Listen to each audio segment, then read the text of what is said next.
Assalamualaikum warahmatullahi wabarakatuh.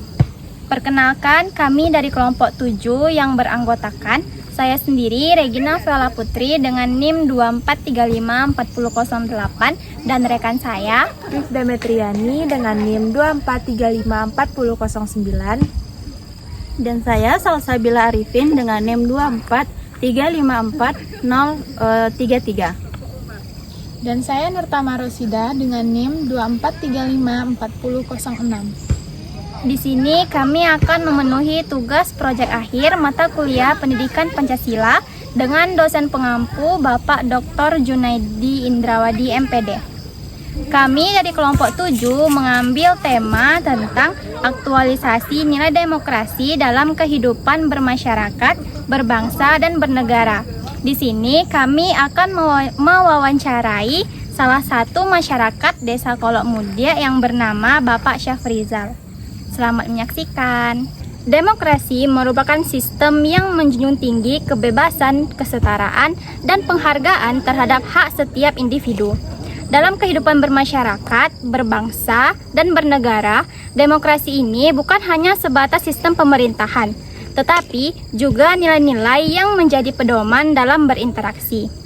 Musyawarah, toleransi, dan penghormatan terhadap perbedaan adalah inti dari demokrasi yang membantu kita dalam menciptakan keharmonisan di tengah masyarakat yang beragam. Dalam praktiknya, demokrasi ini mendorong masyarakat untuk aktif berpartisipasi dalam pengambilan keputusan, menjaga keterbukaan, dan mengedepankan keadilan. Dengan diterapkannya nilai demokrasi ini, kita bisa membangun bangsa yang lebih kuat, bersatu, dan sejahtera. Baik, di sini kami sudah dengan Bapak Syafrizal. Ya. Bapak izin kami dari mahasiswa PGSD PSDKU UNP Sawalunto ingin mewawancarai Bapak untuk memenuhi tugas akhir kami proyek akhir mata kuliah Pendidikan Pancasila. Bapak akan diwawancarai oleh rekan-rekan saya. Izin ya Pak. Ya, silakan. Baik, terima kasih Pak. Di sini saya akan mewawancarai Bapak. Yang pertanyaan pertama saya itu bagaimana penerapan Bapak tentang nilai demokrasi dalam kehidupan bermasyarakat Pak? Baik, dari UNP cabang Sawalunto. Pertanyaannya mungkin tentang demokrasi. Baiklah, setengah Bapak demokrasi sekarang dan pada saat sekarang ada positif dan negatifnya itu menurut kami masyarakat biasa. Contohnya salah satu kemarin kita sudah mengadakan pilkada atau pemilihan kepala daerah. Sampai saat sekarang masih ada yang pro kontra. Salah satunya mungkin kita bahas tentang positifnya dulu. Mungkin dari segi positifnya Indonesia masih bisa mengadakan pilkada dengan cara demokrasi, yaitu menentukan pilihan masing-masing, tidak memaksakan atau tidak diharuskan dan diwajibkan menentukan pilihan masing-masing. Masih bisa mana kandidat kita atau paslon kita masih dikasih kesempatan untuk memilih mana yang terbaik. Itu salah satu yang positifnya. Yang negatifnya menurut kami bagi adik-adik, kalau dapat kami sebagai masyarakat bisa untuk memperbaiki atau lebih baik lagi. Contohnya bagaimana caranya jangan ada money politik. Itu salah satu yang membuat kegaduhan atau kekacauan di Indonesia dalam politik sekarang. Banyak kita tengok dalam media sosial pada saat sekarang. Ini baru beberapa hari di belakang kita melaksanakan pilkada. Sampai saat sekarang masih ada yang demo, masih ada yang tidak senang hati dengan kekalahannya, tidak menerima dengan kekalahannya. Bagaimana menurut adik nanti setelah di kampus bisa tanya sama pembimbingnya atau dosennya atau teman-teman politiknya. Bagi kami masyarakat itu suatu bayangan yang tidak enak bagi kami dalam pelaksanaan pilkada pada saat sekarang. Kalau dapat pilkada sekarang ini kan undang-undangnya udah ada, tidak boleh mana politik. Kenapa pada saat sekarang ini masih ada? Ini salah satu contohnya. Sekarang pilkada yang berkuasa keuangan, bukan kemampuan atau skill masing-masing. Siapa yang banyak keuangan atau manipulasinya, itulah yang berkuasa. Itu makanya salah satu bagi dampaknya nantinya Indonesia ini semakin kurang membaik kalau terjadi juga manipulasi. Harapan kami bagaimana adik-adik nanti bisa di saat demo itu kan boleh, tapi jangan merusak fasilitas umum. Sekarang bagi kami mendukung suatu demo itu, malahan kami mengharuskan bisa adik-adik itu bisa demo dengan undang-undang yang tidak kita sukai bersama.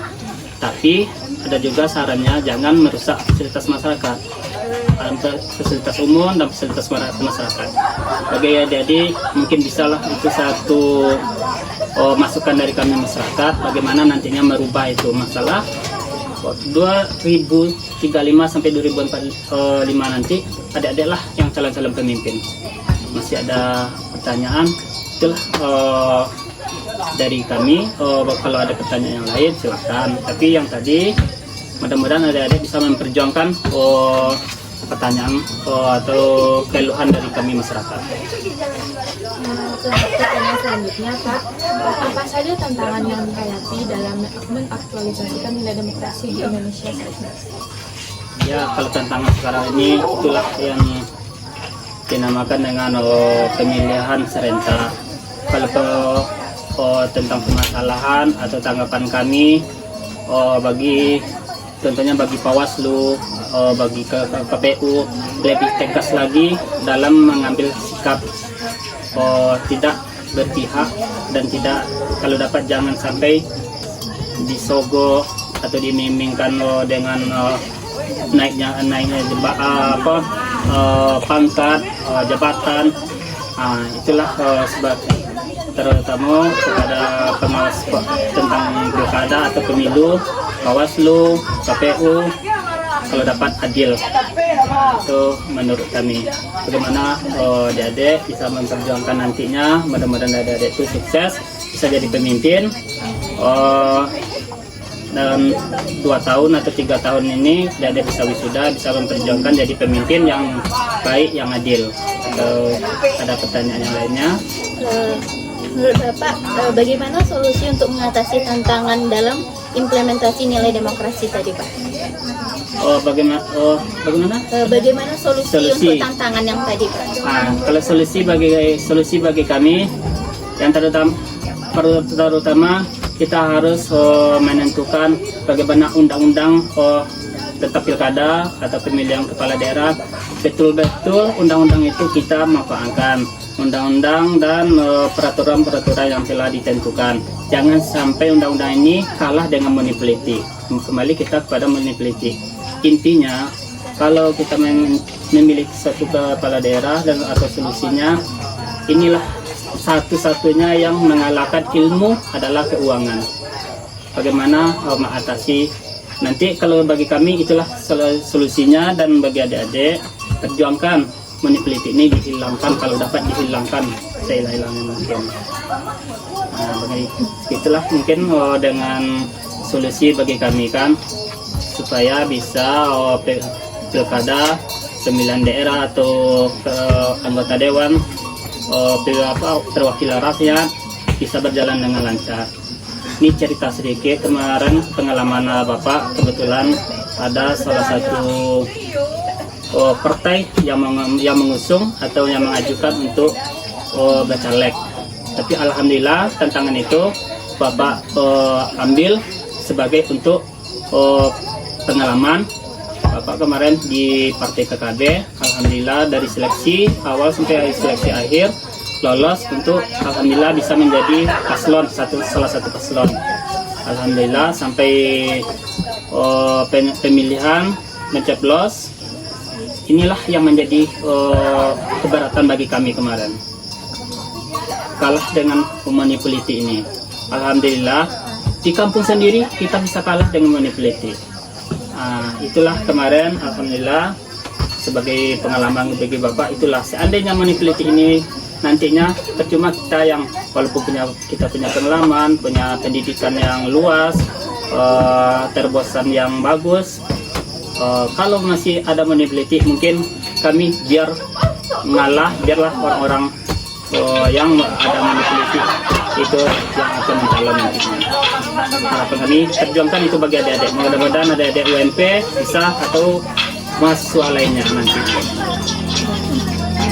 Baik Pak, mungkin sekian aja dari wawancara kami. Terima kasih Bapak dan sudah meluangkan Bapak.